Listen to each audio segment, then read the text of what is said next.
بسم اللہ الرحمن الرحیم۔ السلام علیکم، ویلکم ٹو روحانی وظائف۔ امید ہے کہ آپ تمام حضرات صحتیاب ہوں گے۔ آج کا جو وظیفہ ہے، آج کا وظیفہ ان بہن بھائیوں کے لیے ہے جو کہ مشکل میں ہیں اور اس مشکل سے نکلنا چاہتے ہیں۔ وہ مشکل کسی قسم کا بھی ہو سکتا ہے، چاہے وہ جاب کے سلسلے میں ہے یا کوئی گھر میں اختلاف ہے یا کوئی اور مشکل ہے جس میں آپ پھنسے ہوئے ہیں اور آپ ڈپریشن کے مریض ہو چکے ہیں۔ بہت سے مشکلات ہوتے ہیں جو کبھی کبھی انسان بتا بھی نہیں سکتا۔ انسان بھی مسائل پیدا کرتا ہے دوسرے انسان کے لیے۔ آپ کسی سے خفا ہو چکے ہیں، بہرحال آپ مشکل کا حل چاہتے ہیں، تو آپ جس مشکل کا حل چاہتے ہیں یہ میں آپ کو عمل بتاؤں گا۔ کوئی بھی مشکل ہے انشاءاللہ حل ہو جائے گا۔ تو اس سے پہلے میرا آپ سے ریکویسٹ ہے کہ میرے چینل کو ضرور سبسکرائب کریں، بیل آئیکن پر کلک کریں اور میری ویڈیوز کو لائک کریں۔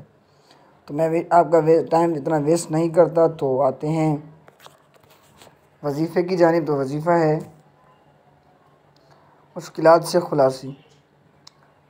آپ کو کیا کرنا ہے کہ اول آخر 11 بار درود شریف 786 مرتبہ بسم اللہ الرحمن الرحیم پڑھیں۔ یعنی آپ کو اول آخر پہلے اور آخر میں درود پاک پڑھنا ہے۔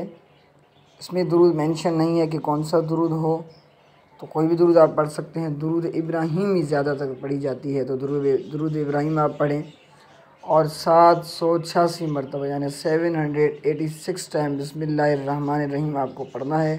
انشاءاللہ جو بھی مسئلہ ہے، آپ کا مشکلات ہیں، وہ انشاءاللہ حل ہو جائیں گے۔ تو ملتے ہیں نیکسٹ ویڈیو میں۔ اللہ حافظ۔